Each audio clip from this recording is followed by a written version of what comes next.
상대방을 볼게요. 자, 뇌물을 현재 보유하고 있는 자로부터 몰수하거나 추징하는 겁니다. 그 다음 소비나 예금을 했다라고 했을 때는 그치? 그건 소비 일종이잖아요. 그때는 수뢰자에게 추징하는 거고요. 그 다음 세 번째는 받은 취지에 따라서 공무원이 뇌물을 받았다라고 했을 때는 이를 제외한 나머지 것만을 몰수 추징한다. 하나씩 다 보겠습니다. 다음 페이지. 자, 병행문제 알선 대가 사건을 봅니다. 자, 사실관계를 읽어보시고 1번이 중요한데 1번을 별표쳐 볼게요. 여기서 받은 취지에 따라 이런 얘기 나오는데 이게 무슨 뜻인지 노트를 펴보면 총론 갑니다. 총론. 총론에 몰수 추징을 가면 이 그림이 나올 거예요. 자, 이 그림 다시 한번 보도록 합니다. 물론 총론 시간에 말씀드리겠지만 A가 있어요. 공무원에게 1억을 뇌물로 줍니다. 이걸 뇌물로 주면서 너 다 먹어. 이런 취지로 줍니다. 그러면 이 사람은 다 먹으면 되는 거예요. 그렇죠? 근데 이 사람이 그 중에 8천을 내가 먹고 상관에게 2천을 줬어요. 왜 상관에게 2천을 줄까요? 내가 감당 못할 능력 부분이 있기 때문에. 그래서 분명 내가 다 먹으라 했는데 내가 다 먹지 않고 내가 8천만을 먹고 상관에게 2천을 주었다라고 했을 때 이것은 어디까지나 A 취지가 아니라 내가 독자적으로 판단해서 내가 준 것뿐이지 않습니까? 그 말은 이 독자적 판단이라고 하는 것은 소비 일종입니다. 소비 일종. 자, 그래서 나중에 적발되었다 했을 때 상관도 공무원이잖아요. 상관 공무원 2천만 원 토해내야 되고요. 이때 받은 B는 내가 8천 먹었죠? 8천 자체가 그대로 있다면 그대로를 몰수하면 되는 것이고 2천은 소비의 일종이기 때문에 2천은 추징하면 됩니다. 그렇죠? 이런 식입니다. 두 번째, 자, A가 공무원에게 1억을 뇌물로 줄 때에 몫을 처음부터 정해줘요. 너 8천 먹고 상관 2천 줘라. 이런 식으로. 그러면 그 뜻에 따라 공무원이 2천을 상관에게 전달했다 했을 때 그것은 독자적 판단이 아니잖아요. A 지침에 따라서 한 것이기 때문에. 그쵸? 자, 나중에 적발되었다고 했을 때 상관은 당연히 2천을 토해내야 되는 것이고요. 공무원 B는 그쵸? 8천밖에 안 되는 거예요.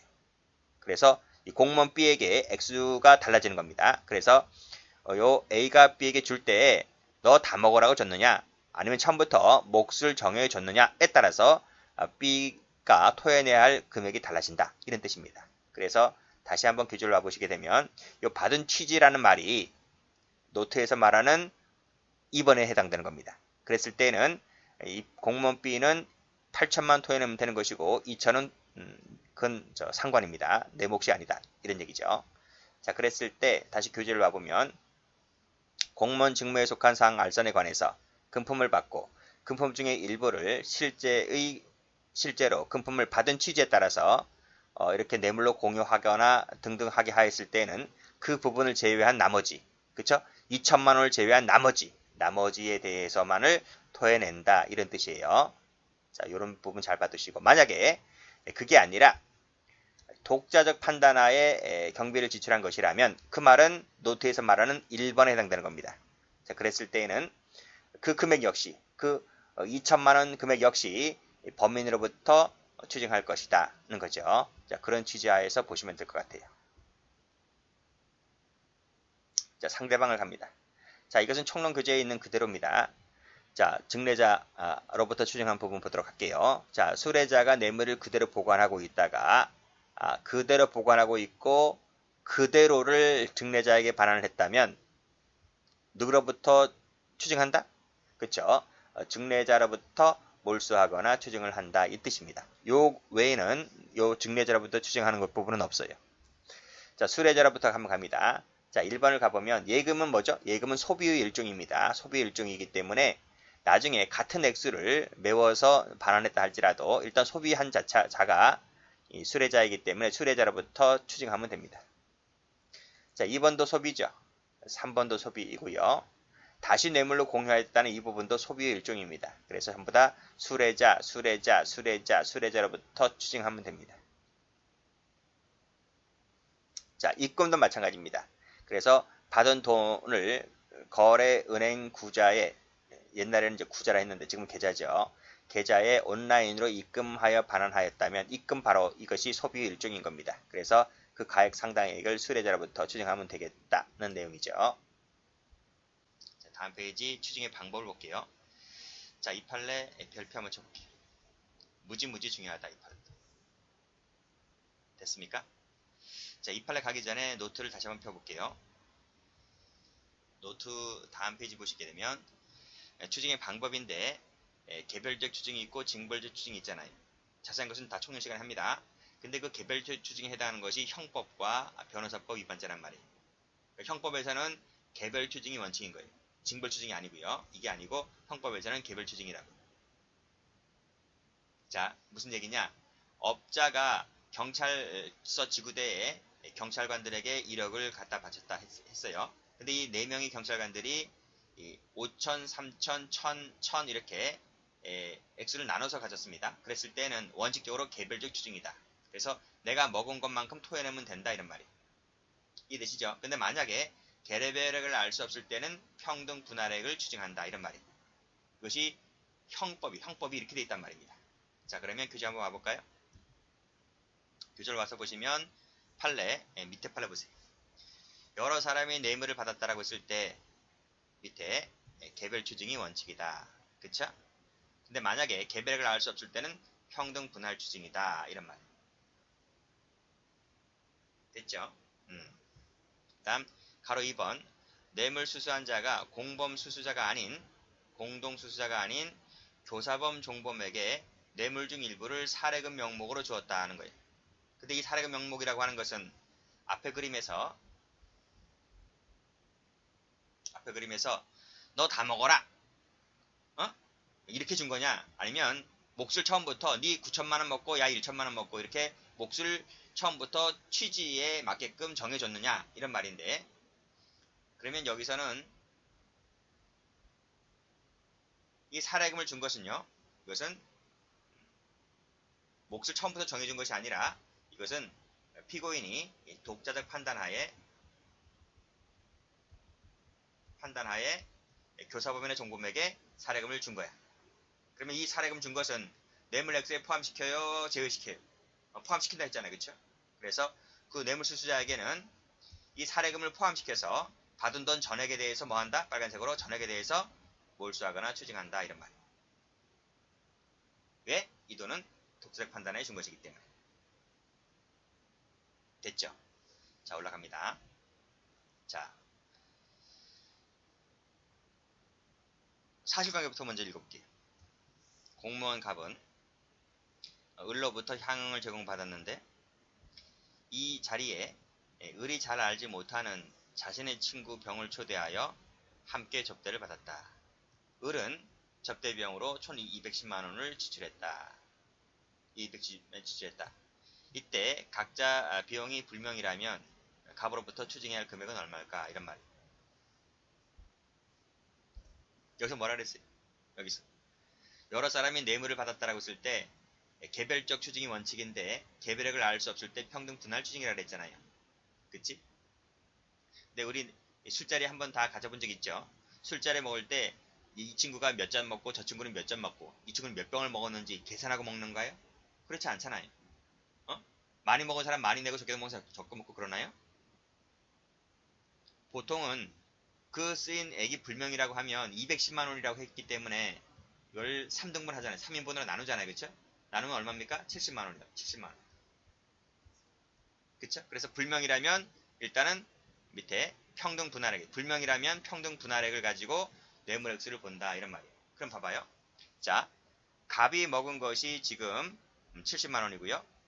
병이 먹은 것이 70만원이고요. 을이 먹은 것이 70만원이에요. 그치? 그치? 그런데 문제는 뭐냐면 이 친구를 누가 데리고 왔어요? 친구를 을이 데리고 왔나요? 을하고 병은 모르는 사이라 했잖아요. 이 친구는 갑이 데리고 왔어요. 그러면 이 친구가 먹은 70만원은 누가 돼야 되는 거예요? 누구 비용으로 들어? 이것도 n분의 1로 나누는가요? 이것도 35만원, 35만원 해서 갑은 105만원, 을도 105만원 이렇게 해야 되는 건가요? 친구를 데려오지 않았다면 내가 쓸 수 있는 비용은 140만원 밖에 안 되잖아요. 그치? 친구를 갑이 데리고 왔다는 거예요. 그렇기 때문에 이 친구가 먹은 접대 비용은 누가 부담한다? 누가 먹은 것으로 간주한다? 갑이 먹은 것으로 간주를 한다는 거예요. 그래서 내가 을이 비용은 210만 원이지만 그 중에서 내 목숨 빼고 내 목숨 70만 원 빼고 나머지 얼마? 140만 원. 140만 원이 바로 뭐다? 접대 비용이다 이런 말이에요. 그래서 추징해야 할 금액은 얼마다? 140만 원이다 이런 말이에요. 자, 판결로 집어볼게요.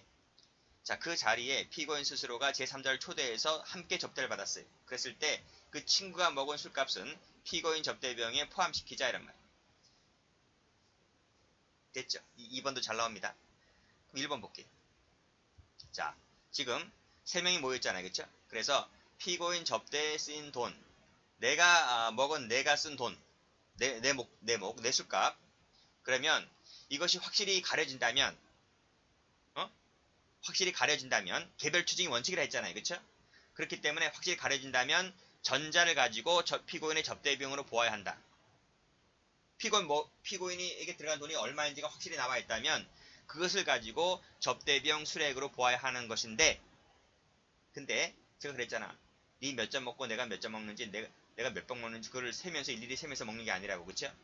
따라서 일단 끊고, 이게 불명확하다면 평등 분할 X를 가지고 수액으로 정하여야 되겠다. 그래서 210만 원을 n분의 1로 나눈 거예요. 불명하기 때문에. 그래서 각각의 70만 원씩 70만 원씩 70만 원씩 계산한 것이 그거예요. 됐죠?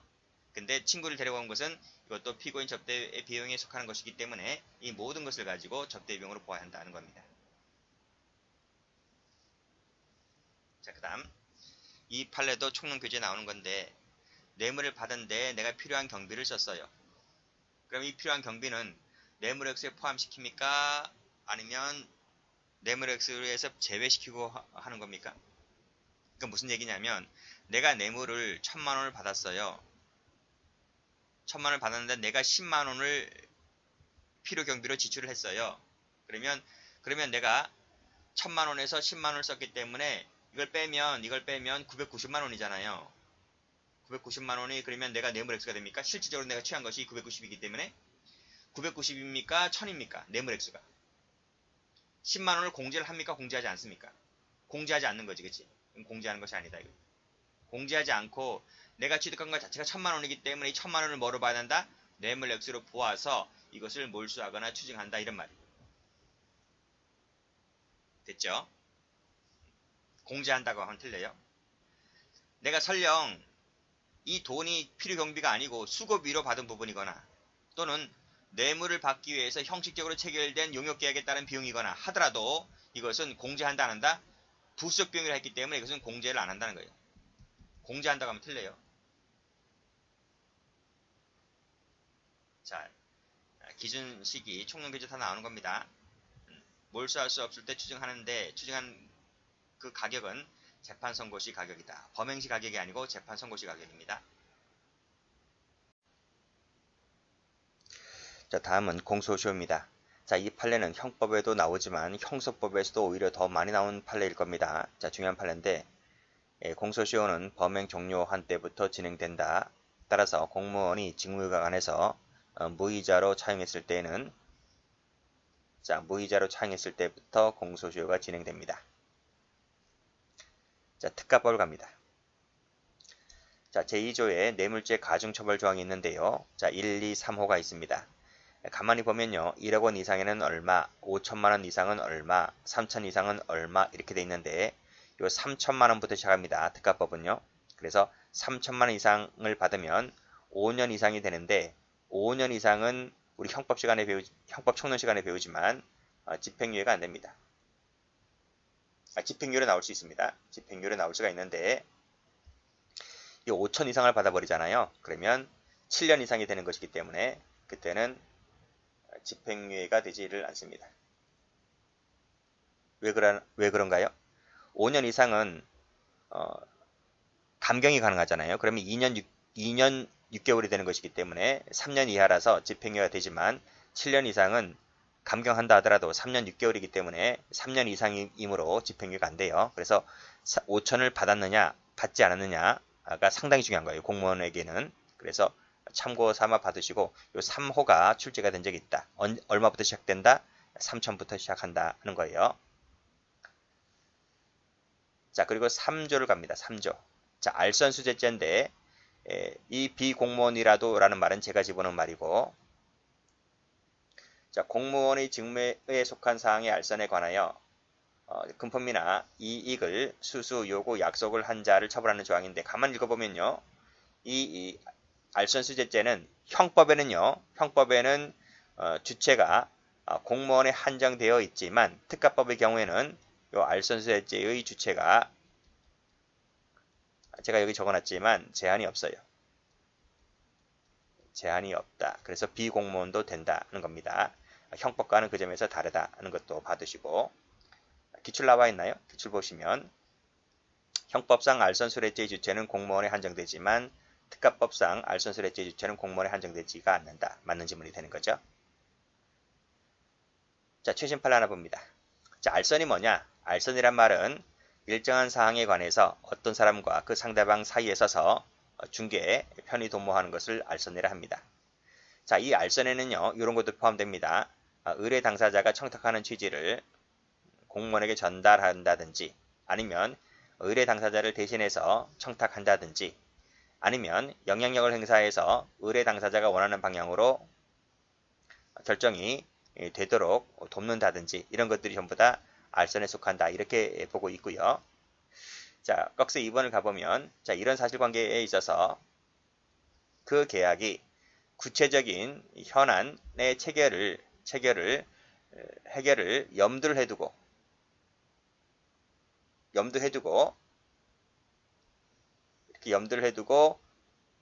계약이 체결되었고, 그리고 중개 사이에 서서 중개하거나 편의를 도모하였다면 알선이 될 수가 있는데, 그게 아니라 그 계약이 구체적인 현안을 전제하지 않았다면 그때는 밑에 편의 제공에 대한 대가로서 보수가 지급되었다 할지라도 알선이 되지를 않는다. 이렇게 보시면 되네요.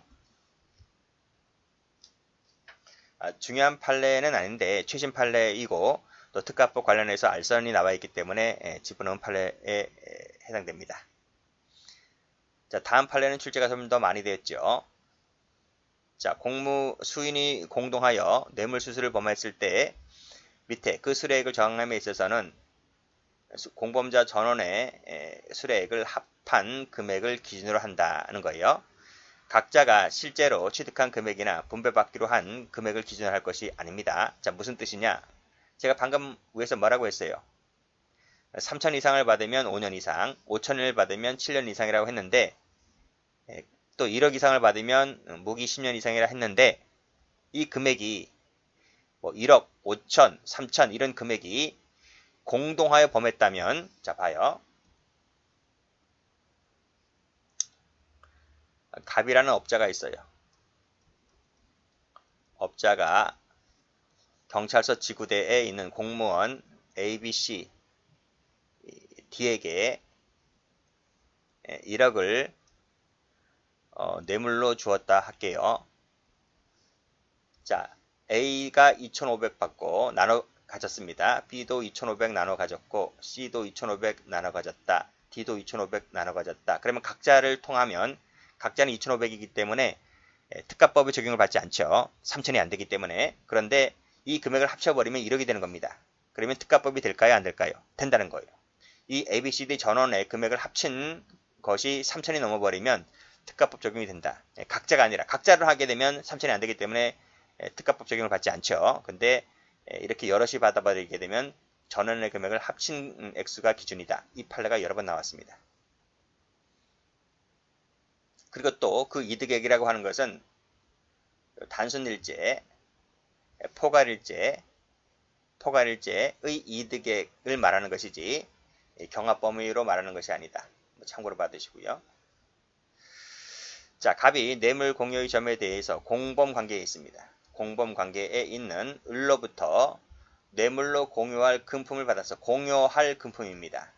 그쵸? 그러니까 갑이 있고 을이 있는데 이 둘이 공범이에요. 공범. 그리고 여기 공무원이 있단 말이죠. 공무원에게 이제 뇌물로 줄 거예요. 뇌물로 공유할 금액이 있을 것 아닙니까? 뭐 1천만 원 해볼까요? 1천만 원이 있단 말이죠. 그런데 이 을로부터 갑에게 뇌물로 갖다 줘라. 이렇게 뇌물로 금품을 공유하자라고 이렇게 을로부터 전달받은 금액이 이제 1천이라 할게요. 이 둘은 공범이라니까요. 그래서 이 행위는 상호간의 뇌물 공유를 위한 예비 행위에 불과할 뿐이다. 그래서 이 공범이 공범으로 받은 이 부분에 대해서는 특가법을 적용할 부분이 아니다. 이런 말입니다. 그쵸? 그렇게 보시면 됩니다.